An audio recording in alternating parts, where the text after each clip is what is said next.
गीत तो 2-3 बार ही सुना, 2-3 गीत ऐसे सुने नहीं। एक तो शांति का गीत सुना और फिर परमात्मा से मिलन मनाना, वो गीत सुना, है ना। जीवन में शांति भी चाहिए, परमात्मा का प्यार भी चाहिए और आनंद भी चाहिए। चाहिए ना, सभी को चाहिए। कोई भी ऐसा इंसान नहीं आज की दुनिया में जो कहे कि शांति न हो, या जो कहे कि हम सुखी है, हमारे पास सब कुछ है। शायद सब कुछ है, हाँ, धन है, दौलत है, महल है, बैंक बैलेंस है, गाड़ी है, बहुत कम लोगों के पास। कहते हैं कि सिर्फ 10% लोगों के पास सारे दुनिया की जो भी संपत्ति है, बाकी सभी के जीवन में तो कुछ न कुछ कमी ही है ना। एक चीज है तो दूसरी की कमी है, दूसरा को प्राप्त करने के लिए मेहनत करते हैं तो तीसरी की कमी पड़ जाती है, तो कमी रहती है। और जहाँ कमी है वहाँ शांति नहीं है। वहाँ सदा के लिए खुशी रहे, वो नहीं है। जब मिलता है तब खुशी है, जब नहीं मिलता है तो खुशी चली जाती है। इसमें भी आजकल तो जिसको हम मिलते हैं तो एक ही कंप्लेन करते हैं कि दुख बहुत है, दुख बहुत है, मन बहुत अशांत है, परेशानियां बहुत है, घर में भी शांति नहीं है, आपस में एक दूसरे के मन मुटाव रहता है, आज के बच्चे सुनते नहीं है, बहुत सारी कंप्लेन आती है। क्या करे क्या करे, और विशेष करके मन की जो बीमारियां बढ़ रही है, तो हर एक को मन के लिए कुछ सॉल्यूशन चाहिए। शरीर अगर बीमार है तो हॉस्पिटल्स है, डॉक्टर्स है, दवाइयाँ है, वो मिल जाता है। लेकिन अगर मन बीमार है तो वो कहाँ जाएगा, है ना। आज सुबह में ही एक भाई हमको मिलने आया, उसने कहा कि छोटी सी बात के कारण उसका मन बहुत ही परेशान हो गया, इतना परेशान कि वो कहता है कि जैसे डिप्रेशन में चला गया। 2 साल इतना मन की हालत बहुत खराब हो गई। फिर उन्होंने शिवानी बहन का सुनना शुरू किया, यूट्यूब ऊपर शिवानी बहन का तो बहुत आता है, सभी ने सुना होगा, सुनते रहते हैं। तो थोड़ा अच्छा फील करने लगा। लेकिन फिर भी जो संपूर्ण मन की शांति, मन बिल्कुल एकदम शांत हो जाए, एकदम मन शांत हो जाए, इतने सारे मन में सोच न चले, और जो सोच चले वो ऐसी अच्छी सोच चले जो हमारे जीवन में खुशी ला दे, औरों को भी हम खुशी दे और प्यार से सभी रहे। जीवन जीना है तो 3 चीजें चाहिए, शांति भी चाहिए, खुशी सुख भी चाहिए और प्यार भी चाहिए। ये जो चीजें है ना, बाहर कहीं कोई सुपरमार्केट में नहीं मिलेगी, कोई दुकान में नहीं मिलेगी, है ना। कितना भी पैसा दो, है कोई ऐसी दुकान आपके कॉर्नर शॉप में, आपके आसपास में, जहां आपको आप कहो कि भाई 1 किलो हमको शांति दो, 1 किलो हमको खुशी दो, कोई ऐसी दुकान है नहीं। तो इस दुनिया में हम ढूंढते रहते हैं जहां मिलना ही नहीं। तो ब्रह्मा कुमारी जो है वो ये सिखाती है कि खुशी कहाँ से मिले, शांति कहाँ से मिले, सच्चा प्यार कहाँ से मिले, मन की संतुष्टता कहाँ से मिले, आपस में कैसे हम प्यार से एक दूसरों को सम्मान देकर समझ कर चले। तो ये सब बातें सीखने की होती है, ज्ञान कहते हैं इसको, ज्ञान चाहिए जीवन में। और बाकी चीजों का ज्ञान है, कोई भी कुछ कुछ भी चीज आपको चाहिए जीवन में, उसका पहले ज्ञान आप लेते हो, वो सीखते हो। बच्चे स्कूल में जाते हैं तो अलग अलग प्रकार की पढ़ाई का ज्ञान लेते हैं। ऐसे यहाँ ज्ञान जो दिया जाता है ये है मन के लिए। ऐसी कोई यूनिवर्सिटी सारी दुनिया में नहीं होगी, कोई स्कूल कॉलेज नहीं होगी जहां मन की शिक्षा दे जाए। मन क्या है, मन कहाँ है, मन कैसे सोचता है, क्यों इतना सोचता है, मन क्यों अशांत रहता है, क्यों भटकता है। जहाँ क्योंकि सारा आधार है हमारा मन, हमारे जीवन की सुख शांति का आधार है हमारे मन और हमारी सोच। जैसी हमारी सोच वैसी ही फिर हमारी देखने की, बोलने की, कर्म करने की, सारा वो उसी अनुसार चलता। जैसा सोचा वैसा बोला, वैसा किया, और फिर वो अंदर में छप गया। और ऐसे ही बार बार अगर ऐसे ही कर्म करते रहे अशांत मन से, गुस्से से, किसी के प्रति हमको ईर्ष्या है, किसी के प्रति हमको नफरत है, कोई अच्छा लगता है, कोई अच्छा नहीं लगता है, ये सब जो है ना मन में पहले आता है। और फिर जैसा सोच फिर हमारा जो व्यवहार होता है वो भी ऐसे ही होगा।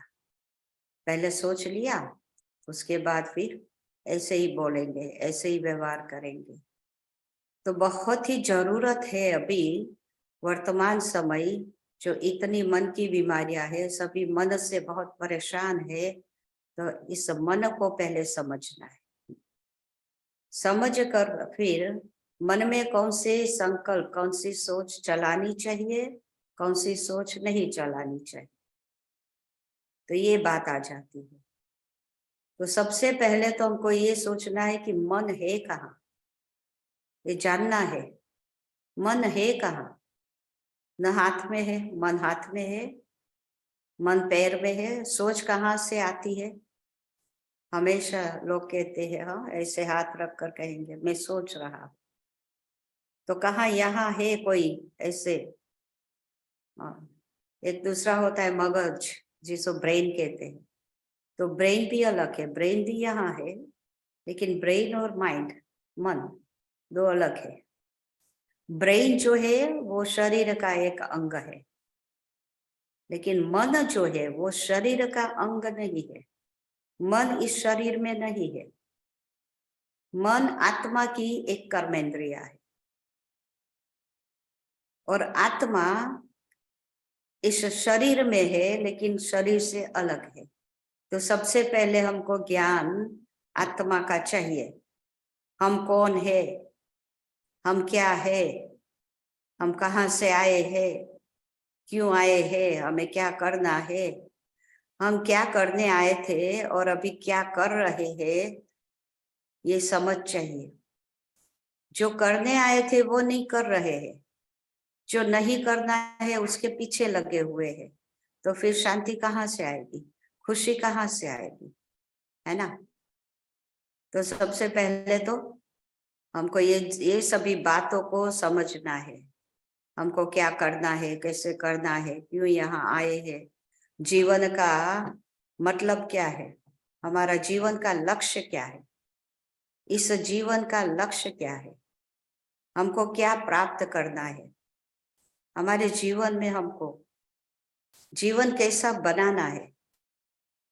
एक दो दिन पहले बात चली भाई जीवन कैसे बनाना है, आपको क्या चाहिए, अच्छा बनाना है, बुरा बनाना है, जैसे चलता है ऐसे चलाना है, कैसा जीवन चाहिए।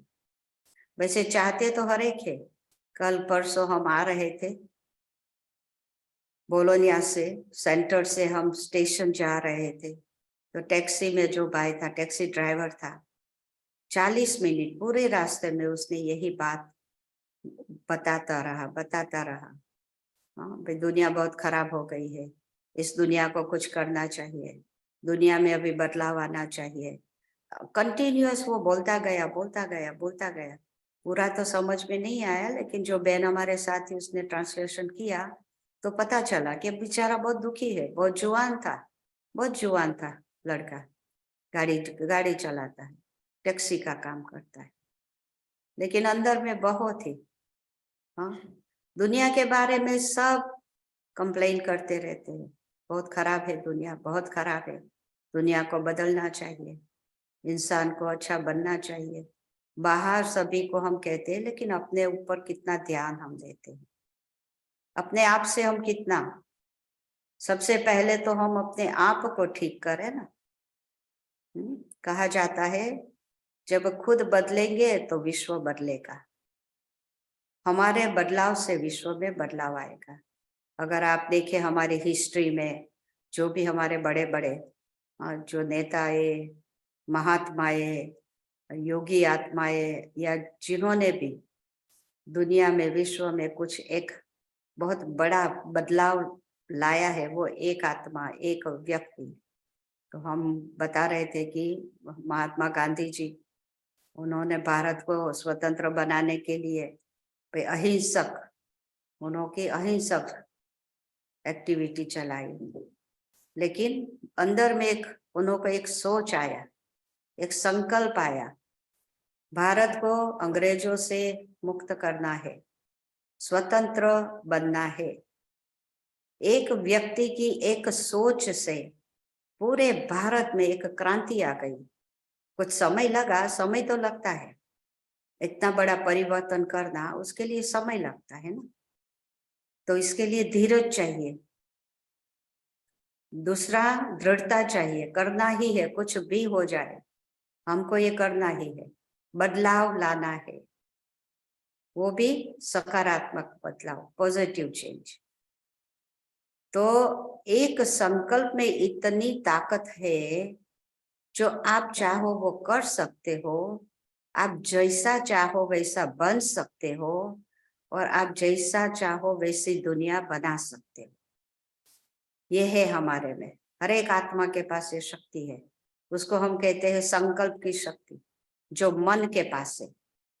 हाँ, किसी को भी ये पता नहीं है, कोई भी स्कूल कॉलेज यूनिवर्सिटी में ये नहीं सिखाया, कोई भी शास्त्रों में, कोई भी गुरुओं ने, कोई भी धर्म नेता ये बातें बताई नहीं, उनके पास ये ज्ञान है नहीं, आत्मा का ज्ञान, आध्यात्मिक ज्ञान, जो एक परमात्मा के पास है, परम पिता परमात्मा, सभी आत्माओं का पिता, उनके पास ही ये ज्ञान है। और जब तक वो इस सृष्टि पर आवे और आकर हमको ये ज्ञान बतावे, तब तक हम सभी इधर उधर ढूंढते रहते हैं, और हमारे जीवन में जो भी होता है तो हम दूसरों को दोष देते हैं, है ना। लेकिन कभी हमने ये बात नहीं सोची थी कि जो भी हो रहा है हमने ही ये बनाया है, अपने कर्मों से ही हम अपना भविष्य बनाते हैं, अपने कर्मों से ही हम अपने जीवन में सुख दुख का अनुभव करते हैं, अपने कर्मों से ही सब कुछ होता है। लेकिन कर्मों का आधार है हमारी सोच, मन के संकल्प शक्ति, और मन है आत्मा में। तो सबसे पहला हमारा जो यहाँ पाठ हम पढ़ते हैं वो है आत्मा का। आत्मा क्या है, कैसी है, कैसे शरीर को चलाती है। तो ये जो पहला लेसन है कि मैं आत्मा हूँ, मैं ये शरीर नहीं हूँ, हम ये भूल गए, बहुत जन्मों से हम ये भूल गए। इतना भूले कि अभी जब परमात्मा स्वयं आकर हमको याद दिलाते हैं कि तुम ये शरीर नहीं हो, तुम आत्मा हो, तुम आत्मा मेरे धाम में रहती थी, मेरे पास थी, वहां से तुम यहाँ आए, यहाँ आकर तुमने अनेक ऐसे शरीर लेकर कर्म किए, कर्म करने के लिए आए थे। तो गीता में भी कहा है ये शरीर एक वस्त्र है, एक कॉस्ट्यूम है। तो वस्त्र तो हम घड़ी घड़ी, ड्रेस तो घड़ी घड़ी बदल करते हैं ना, एक ही ड्रेस सदा के लिए नहीं पहनते है ना, रोज ड्रेस चेंज करते हो, वो भी पूरे दिन में 2-3 बार ही चेंज करेंगे, घर में अलग ड्रेस होगा। फिर अगर जॉब पे जाते हैं, बाहर जाते हैं तो ड्रेस चेंज करते हैं, फिर रात को भी सोने से पहले ड्रेस चेंज करते हैं। कितनी बार ड्रेस चेंज करते हैं। ऐसे ही आत्मा जो है ना, हम आत्माएं, हम ड्रेस चेंज करते हैं, ये शरीर हमारा ड्रेस है, और जब ये शरीर जूना हो, पुराना हो जाता है, जर्जरीभूत हो जाता है, आज काम नहीं करता है, बुढ़ापा आ जाता है, रोग आ जाता है, कोई ना कोई तकलीफें आ जाती है, तो आत्मा को ऐसा शरीर में वो खुश नहीं रहती, इसलिए वो शरीर बदल देती है, कपड़ा बदल देती है। इसको कहते हैं जन्म मरण का चक्र। ऐसे बहुत ही शरीर लिए छोड़े, शरीर लिए छोड़े, बहुत सारे। अभी शरीर क्यों लेते हैं? जैसे एक्टर्स होते हैं ना, फिल्म में एक्टर्स होते हैं, ड्रामा में एक्टर्स होते हैं, वो क्या करते हैं, जैसा पार्ट बजाना होता है वैसा ही वो कॉस्ट्यूम पहनेंगे, वैसा ही वो अपना कपड़ा पहनेंगे, है ना। तो यहाँ पर भी हमारा जैसा पाठ, हर एक आत्मा को पाठ मिला हुआ है। हम सभी को बहुत अलग अलग, सभी अलग। ये भी बहुत समझने की ज्ञान की बात है कि जितनी भी आत्माएं इस दुनिया में है, हर एक अलग है और हर एक का पाठ अलग है। ज्यादा करके आपस में, परिवार में या समाज में या देश के बीच या कहाँ पर भी लड़ाई का, झगड़े का मुख्य कारण ये है कि ये समझ भी नहीं है, ये ज्ञान भी नहीं है कि हर एक आत्मा को पाठ मिला है और हर एक आत्मा अपना पाठ प्ले कर रही है। न हम बदल सकते हैं, न भगवान बदल सकता है, न कोई और उसको बदल सकता है। बदलना चाहे तो भी नहीं बदल सकते, क्योंकि ये फिक्स है, ये मिला हुआ है। अविनाशी पाठ इसको कहते हैं। क्यों अविनाशी पाठ कहते हैं? क्योंकि हम आत्माएं है ना, हम अविनाशी है। अविनाशी माना जिसका विनाश नहीं है, हाँ, अमर है, जो मरती नहीं है। ये जो हम कहते हैं ना जन्म और मृत्यु, तो जन्म और मृत्यु क्या है? आत्मा जब शरीर में प्रवेश करती है, इसको जन्म कहते हैं। छोटा बच्चा, बेबी का बॉडी, जब आत्मा उसमें आती है, जो माताएं बैठे हैं, माताओं को ये अनुभव होगा कि जब अपने गर्भ में 4-5 महीने के बाद थोड़ा हलचल फील होता है, थोड़ा फिर कहते हैं भाई बच्चा हिला, बच्चे ने लात मारी, ऐसे ऐसे, है ना। उस समय आत्मा शरीर में आती है और फिर वो जैसे हलचल शुरू होती है और फिर माँ के गर्भ से जब निकलते हैं तो पूरा शरीर भी अच्छा 6-8 महीने का हो जाता है, आत्मा उसमें बैठी है और वो आती है। उस समय नहीं थी, 4-5 महीना तक नहीं थी, तो वो एक शरीर छोड़ आई, दूसरा शरीर लिया, दूसरे शरीर में अपना दूसरा पार्ट प्ले करने के लिए, कर्म करने के लिए। तो जितना जितना शरीर लेते हैं, जितने जितने कर्म करते हैं, उस कर्म के अनुसार दूसरा शरीर मिलता है, दूसरे माँ बाप मिलते हैं, ऐसी जगह मिलती है, ऐसी सिचुएशन कर्म के आधार से सारा मिलता है। संस्कार इसको कहते हैं हम। हाँ, कर्म करते हैं तो संस्कार बनता है, संस्कार के अनुसार फिर हमारा अगला जन्म, अगला जन्म। अभी जो ये जन्म है, कहते हैं ये अति दुर्लभ जन्म है अभी का। जो भी ज्ञान सुन रहे हैं ना, ये ज्ञान जो सुनते हैं उन सभी को ये बात बहुत पक्की करनी है कि ये हमारा जीवन, ये हमारा जन्म बहुत ही अमूल्य है, बहुत ही वैल्यूएबल है, विशेष है, स्पेशल है। क्योंकि इसी शरीर में रहकर अभी आत्मा मुक्ति को प्राप्त करने वाली, जन्म मरण के चक्कर से मुक्त होने वाली। और जब मुक्ति होती है तो हर प्रकार की शांति हो जाती है, हर प्रकार से आत्मा को सुख का और संतुष्टता का अनुभव होता है। जब पाठ में होते हैं, जब कर्म में होते हैं, तभी सुख दुख का अनुभव होता है, तभी शांति अशांति, तभी फिर कभी प्यार है, कभी लड़ाई है, कभी झगड़ा है, कभी क्या है। क्योंकि ये दुनिया ही ऐसे बनी है। इस दुनिया को, इस खेल को, ड्रामा को कहते हैं सुख और दुख का खेल। अगर सुख चाहते हो तो दुख के लिए भी तैयार रहना पड़ेगा, क्योंकि यहाँ इस दुनिया में जैसे वो होता है ना, सिक्का होता है, तो सिक्के के 2 साइड होते हैं, है ना। आपके पास 1 यूरो का सिक्का अगर है, आप देखना 2 साइड है, दोनों साइड चाहिए, लेकिन दोनों साइड अलग है। ऐसे ही हमारे जीवन में सुख दुख, शांति अशांति, प्यार और लड़ाई झगड़ा, नफरत, ईर्ष्या रहता है। वो कब रहता है? कलयुग में। कलयुग माना अभी कलयुग चल रहा है। तो जब हम आत्माएं इसमें फंस जाती है, इसको कहते हैं नेगेटिव एनर्जी, नेगेटिव सोचना, विकार जो है, विकार के आधार से जो भी हम सोचते हैं, कर्म करते हैं, पाप का खाता बनता है। तो जो पाप करते हैं उनको तो फिर सजा मिलती है ना। सजा क्या है? दुख अशांति। दुख अशांति हमारे जीवन में अगर हम अनुभव करते हैं तो अपने कर्मों को चेक करो। कहाँ ना कहाँ कुछ ऐसा कर्म कर लिया जो नहीं करना चाहिए था, कोई ना कोई विकार वश कर्म हो गया, तभी दुख अशांति। वैसे आत्मा का जो गुण है, आत्मा है ज्योति बिंदु स्वरूप। देखो अभी हम आपको बता रहे हैं, आप आत्मा हो। आत्मा कैसी है? बिल्कुल एक लाइट। आप देख रहे हो ना लाइट, हमारे ऊपर लाइट जो देख रहे हो वो आपका स्वरूप है। आप ऐसे लाइट हो, मैं ऐसी लाइट हूँ। आत्मा लाइट हो, प्रकाश बिंदु हो। यहाँ मस्तक, यहाँ बैठते हैं हम। ये हमारा बैठने का स्थान है इस शरीर में।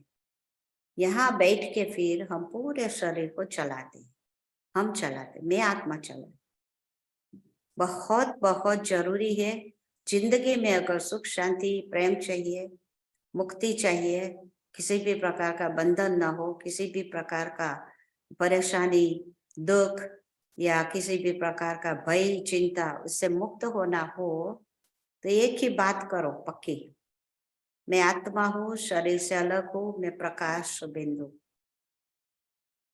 ये शक्ति है, आत्मिक शक्ति इसको कहते हैं। आत्मा एक चैतन्य शक्ति है और इस शक्ति से ही हम इस शरीर को चलाते। जो आत्मा में शक्ति है उससे हम देखते हैं। ये जो भी देखते हैं ना दुनिया में, कौन देखती है? आंखें नहीं देखती, आत्मा। आत्मा जो बैठी है वो आंखों को यूज करती है, देखने का काम करती है। मैं आत्मा इस शरीर में बैठी हूँ, सुनती हूँ, लेकिन कौन सुनती है? आत्मा सुनती है। कान तो है लेकिन कान द्वारा सुनने वाली आत्मा है। बोलने वाली, इस मुख से बोलने वाली वो चैतन्य शक्ति आत्मा। तो मैं इस मुख द्वारा बोलने वाली, कानों द्वारा सुनने वाली, आंखों द्वारा करने वाली, दिखने वाली, हाथ पैर चलाने वाली, जो भी हम करते हैं, लेकिन मैं आत्मा करती हूँ, मैं आत्मा करती हूँ।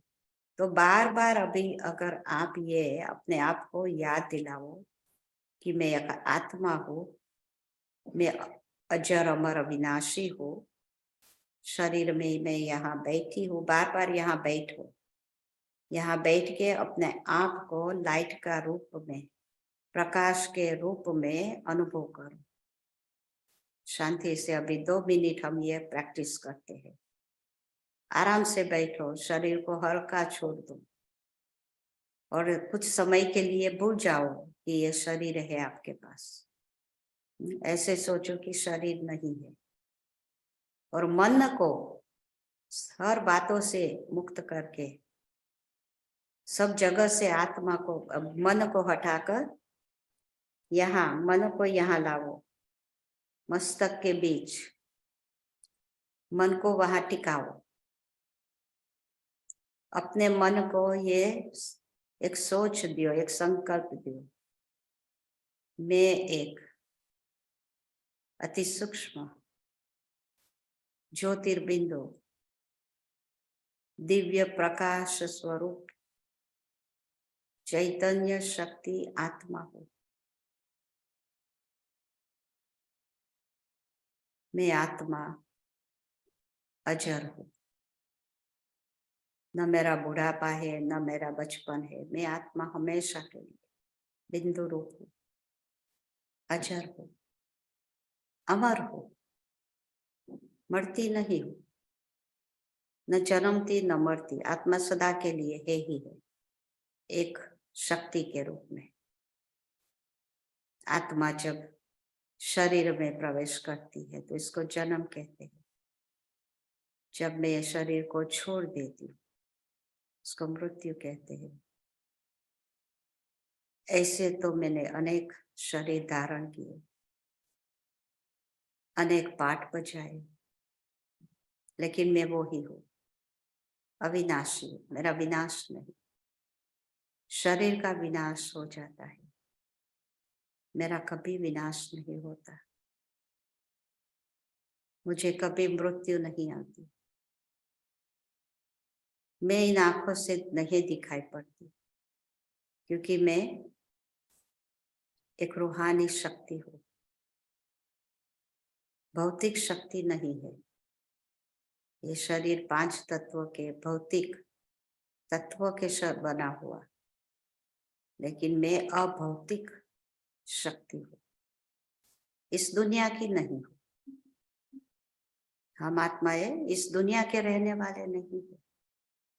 हमारा घर है, हमारा धाम है बहुत ऊपर, ये दुनिया से बहुत ऊपर, सूर्य से भी ऊपर, चंद्रमा से भी ऊपर, बहुत ही दूर आत्माओं की एक दुनिया है जहां हम सब आत्माएं इस पूरी दुनिया में जितने भी लोग हैं सभी आत्माएं उस एक घर में रहने वाली, एक घर से आए हम सब, तो एक परिवार है। विश्व में जितने भी लोग हैं, जितनी भी आत्माएं, सब आत्माएं हैं और वो सब एक परिवार है। तो अभी मैं आत्मा शरीर में बैठी हूँ, लेकिन अपना मूल स्वरूप बिंदु स्वरूप में टिकी हूँ। अनुभव करो लाइट का प्रकाश। मैं लाइट हूँ, मैं लाइट हूँ, मैं प्रकाश बिंदु हूँ, मैं एक शक्ति हूँ, मैं आत्मा चैतन्य शक्ति हूँ, प्रकाश बिंदु हूँ, शरीर से अलग हूँ। शरीर मेरा वस्त्र है, वस्त्र पुराना होता है तो उसको हम छोड़ देते हैं, नया लेते हैं। ऐसे मुझ आत्मा ने भी अनेक शरीर लेकर पाठ बजाया, लेकिन अभी जन्म मरण के चक्कर से मुक्त होने का समय आ गया। हमारी साइकिल कंप्लीट हो गई, पूरी हो गई। अभी आगे दूसरा कोई शरीर नहीं लेना है। इसी शरीर से ऐसे अच्छे कर्म करके आत्मा को पुण्य आत्मा बनाकर हमको वापिस अपने घर, अपने धाम जाना है। जो भी बताया इस दुनिया से बहुत ऊपर एक प्रकाशमय दुनिया, चारों ओर प्रकाश ही प्रकाश, लाइट ही लाइट।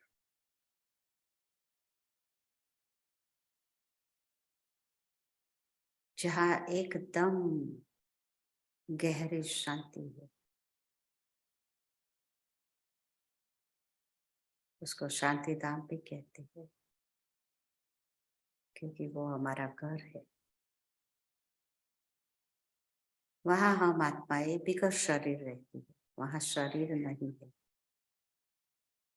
अपने बिंदु स्वरूप में, ज्योति स्वरूप में हम वहाँ रहते हैं। क्योंकि शरीर नहीं है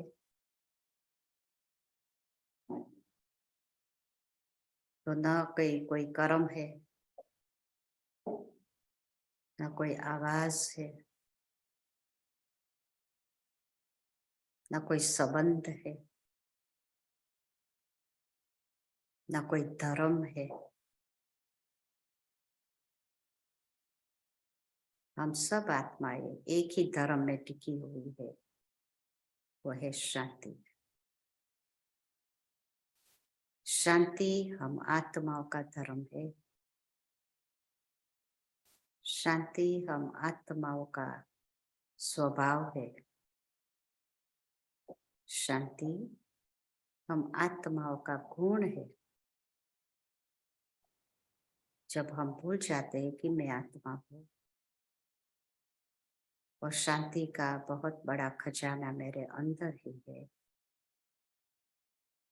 तो हम बाहर ढूंढने नहीं जाते।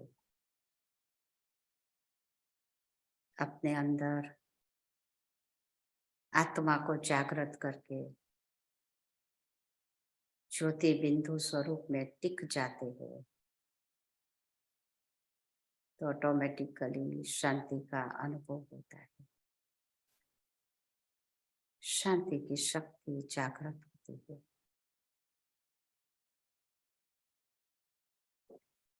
इस शांति में बहुत ही सुख भरा है, रूहानी प्यार भरा है, सर्व शक्तियां भरी हुई।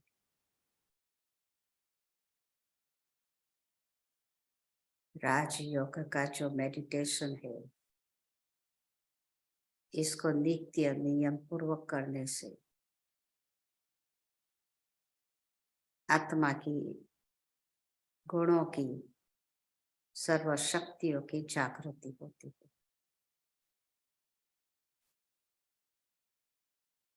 हमारे जीवन में फिर से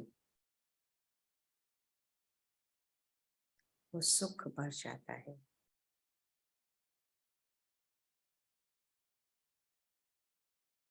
रूहानी प्यार बढ़ जाता है। आपस में एक दूसरे के साथ प्यार की ही लेन देन करते हैं,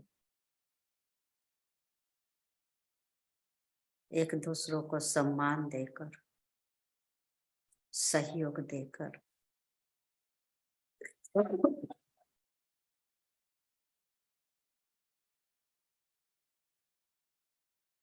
घर परिवार को भी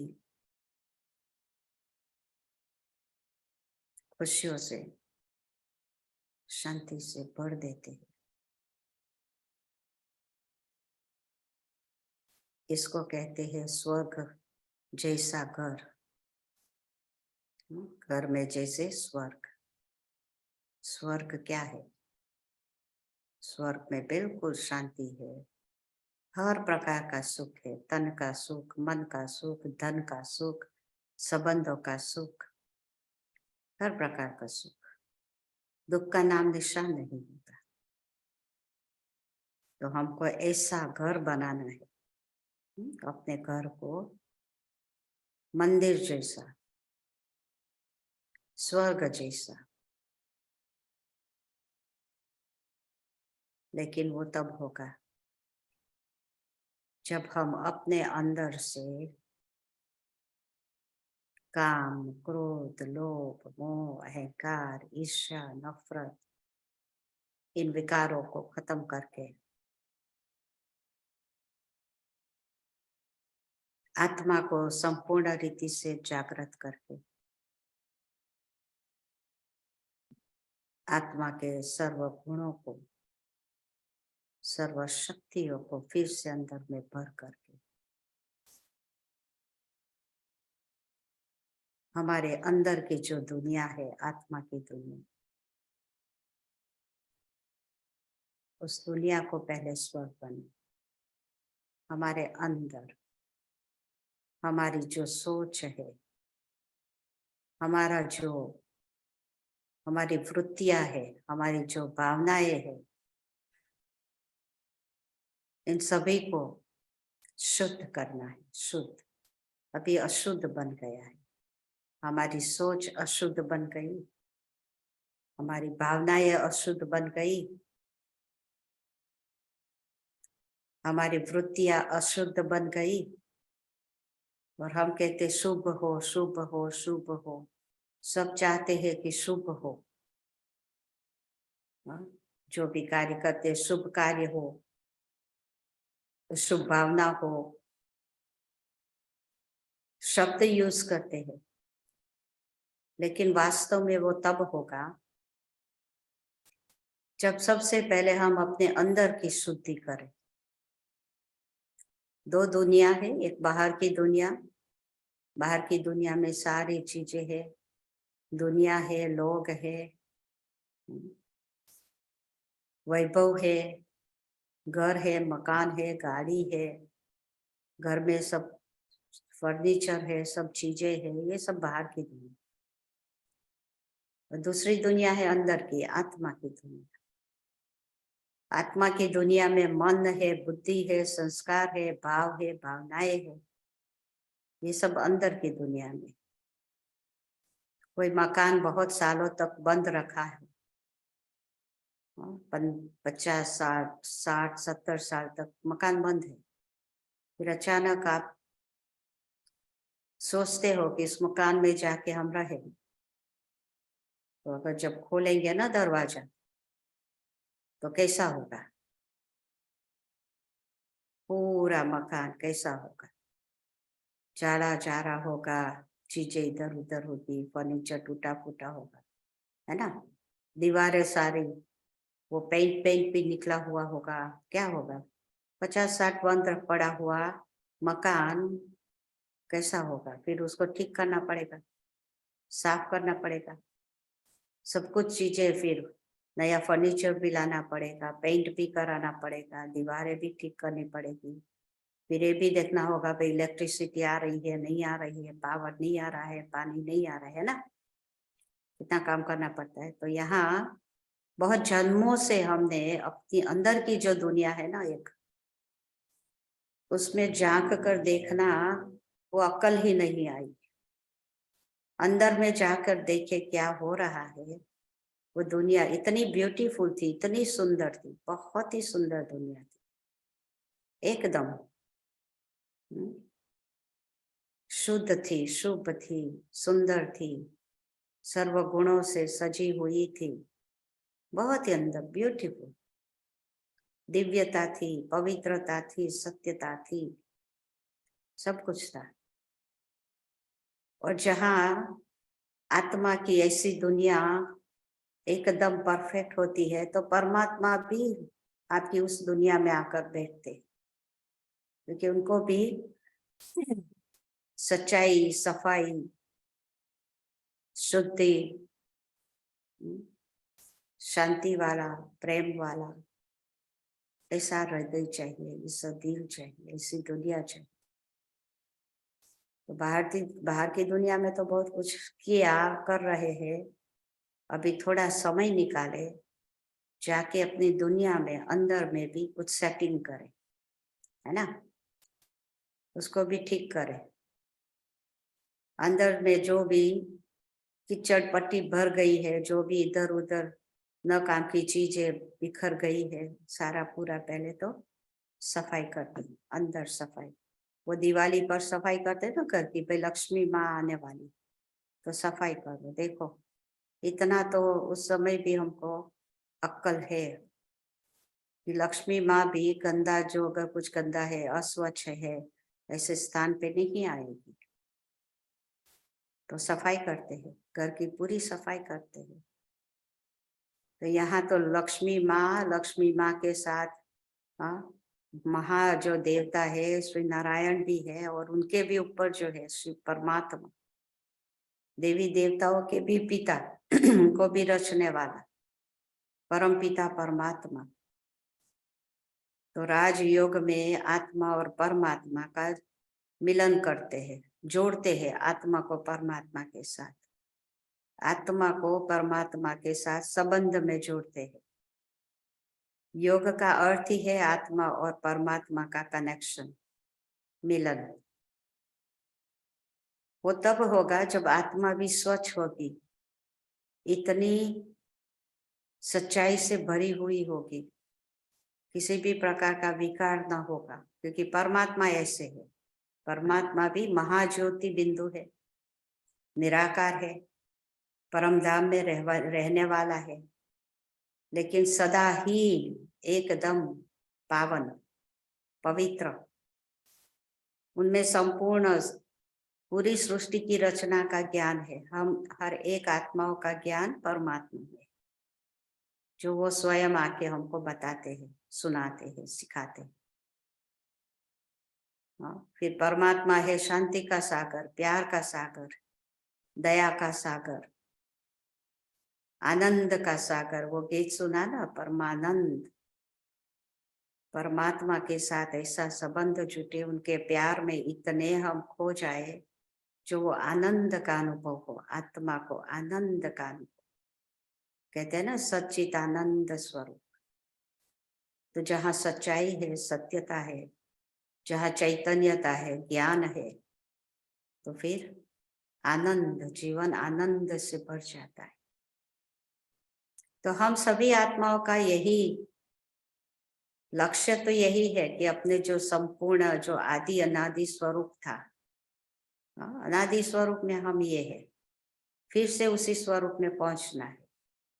फिर से हमको अपने आप को इतना ऊंचा उठाना है, इतना ऊंचा उठावे ऊपर परम धाम तक, जहाँ हमारा पिता, आत्माओं का पिता, परम पिता परमात्मा, जो पिता भी है, माता भी है, शिक्षक भी है, सतगुरु भी है, साजन भी है, स्वामी भी है, सखा भी है, हर संबंध। तो उन एक के साथ सब संबंध जोड़ दे और उनसे सर्वशक्तियां, सर्व गुणों को अपने जीवन में भर दे। इसको कहते हैं राजयोग, योग। और जब परमात्मा से योग जोड़ देते हैं, तो हमारे जीवन में हम जैसे राजा बन जाते हैं, मालिक, मन का मालिक, अपने संस्कारों का मालिक। हाँ, राजा ही राजा कहते हैं। राजयोग माना राजा बनना। पिता परमात्मा हमको ऐसा ज्ञान पढ़ाते हैं, जो हम राजा बन जाते हैं, अपने खुद का तो राजा बन जाते हैं। तो जो कंप्लेन रहती है ना, मन भटकता है, मन अशांत रहता है, मन काबू में, उसका कारण ये है कि मैं आत्मा मालिक होकर मन को नहीं चलाती। वैसे मेरा मन का मालिक तो आत्मा है ना, आत्मा में मन है ना। जैसे हमारे शरीर में हाथ है, पाँव है, मुख है, कान, आंख है, वो अपने आप नहीं चलते ना। जब अंदर में सोच चलता, पहले मन में सोच आता, भाई हाथ को ऐसे करना है, तभी हाथ ऐसे होगा। अपनी सोच से हाथ को उठाते, अपनी मन की सोच से मुख से बोलते हैं, मन की सोच से हम आंखों से देखते हैं, है ना। तो ये शरीर की कर्मेंद्रिया भी अपने आप नहीं चलती, उसके पीछे भी चलाने वाला कोई। ऐसे ही मन अपने आप न चले, उसके पीछे जो चलाने वाली आत्मा है, आत्मा मालिक है। तो आत्मा के ऊपर है मन को कैसे चलाना है, कौन सी सोच लानी है, कौन सी सोच नहीं लानी है, कैसा संकल्प करना है, जिस संकल्प में हमको खुशी मिले, शक्ति मिले, हाँ, शांति मिले। और ऐसा सोच जब कर्म में आता है, तो हमारे कर्म भी श्रेष्ठ हो जाते हैं। अभी तो पूरी दुनिया में सभी का कर्म भ्रष्ट, विकर्म माना पाप कर्म हो रहा है, पाप की दुनिया बन गई है। इसलिए दुख दुख दुख दुख, पूरा दुख दुख से भरा हुआ। परमात्मा पिता आकर हमको ये सिखाते हैं कि अभी दुखों से कैसे छूटे, अपने जीवन को संपूर्ण सुखमय जीवन कैसे बनावे। तो ये ज्ञान भी है, राजयोग का मेडिटेशन है, साथ साथ ये ज्ञान भी मिलता है, जिस ज्ञान को रोज पढ़ना है। इसीलिए इसको यूनिवर्सिटी कहते हैं। तो इस यूनिवर्सिटी में हम सब रोज पढ़ते हैं, अपने आप को सुधारते हैं, अपने आप को देखते हैं कौन सी कमी रहती है, कौन सी कमजोरी रही है, कौन सा विकार अभी भी तंग कर रहा है। इन सभी को हम परमात्मा से शक्ति लेकर, परमात्मा की शक्ति वो दिखाते हैं ना, शिव शक्तियाँ। अभी लास्ट मंथ, पिछले मास में वो नवरात्रि का चला, साल में 2 बार ये नवरात्रि मनाते हैं। उसमें कहते हैं 9 देवियों के आराधना करते हैं, पूजा करते हैं, आह्वान करते हैं। तो हर एक आत्मा शिव की शक्ति है, हम सभी में वो शक्तियां है, सिर्फ वो 8 या 9 में नहीं है। उन्होंने पहचाना, परमात्मा से शक्तियां ली, अपने को शक्ति स्वरूपा बनाया, और हम उनको माँ के रूप में हमेशा देवी माँ कहकर उनकी पूजा करते, महिमा करते, गायन करते हैं ना। माँ कहते, वो हमारी माँ है ना। तो जैसे माँ वैसे बच्चे, अगर हम उसको अपनी माँ कहते तो माँ जैसे बच्चे होने चाहिए। हमको भी शक्ति रूप बनना है, और परमात्मा जो कहते हैं उनकी डायरेक्शन पर चलना है, उनके मत पर चलना है। तो हम भी उनके सच्चे सच्चे पक्के पक्के बच्चे उन जैसे बन जाएंगे। परमात्मा आया ही है हमको अपना जैसा, खुद जैसा बनाने के लिए। और हम देखते हैं ना, हमारे भारत में तो कितने सारे मंदिर है, कितने सारे मंदिर में कितने सारे देवी देवताएं हैं। कहते हैं कि 33 करोड़ देवी देवताएं। तो इतने सारे देवी देवताएं, उन्होंने परमात्मा से शक्ति ली और अपने को वो दिव्य स्वरूप, वो देवताई कर्म करके देवता बने। अभी देवताओं की दुनिया आ रही है, ये नरक की दुनिया खत्म हो रही है, स्वर्ग की दुनिया आ रही है। अगर स्वर्ग की दुनिया में जाना है तो परमात्मा जो सिखाते हैं, जो बनाते हैं, वो बने। जो बने वो फिर स्वर्ग की दुनिया में देव पद प्राप्त करते। तो यह है राजयोग का पहला पहला जो थोड़ी समझ। फिर इसके आगे भी बहुत सारी बातें समझने की है, गहराई में भी समझने की है। तो अगर आप सभी को इंटरेस्ट होगा तो फिर दूसरी बार कराएंगे। हाँ, आप सभी कांटेक्ट करना, जिसको जिसको और भी आगे समझना है, सीखना है, तो राधा बहन से कांटेक्ट करना, उनको भेजना। अपना व्हाट्सएप पर भी भेज सकते, कैसे भी मैसेज भेज देना, तो वो कराएगी यहाँ रोम में बैठे बैठे। हम तो जाएंगे वापिस। तो ये हमने सोचा कि आप सभी को, जिन्हों को भी जितना फायदा हम दे सके, क्योंकि हमने तो बहुत सारा फायदा लिया, अपना जीवन बहुत ऊंचा श्रेष्ठ बना रहे हैं। तो हमको जो मिल रहा है वो आप सभी से हम बांट रहे हैं। आप सभी भी अपना जीवन इतना अच्छा, सुखमय, प्यार भरा, शांति से, खुशी खुशी से ऐसा जीवन बनावे, ऐसी हमारी शुभ भावना है आप सभी के प्रति।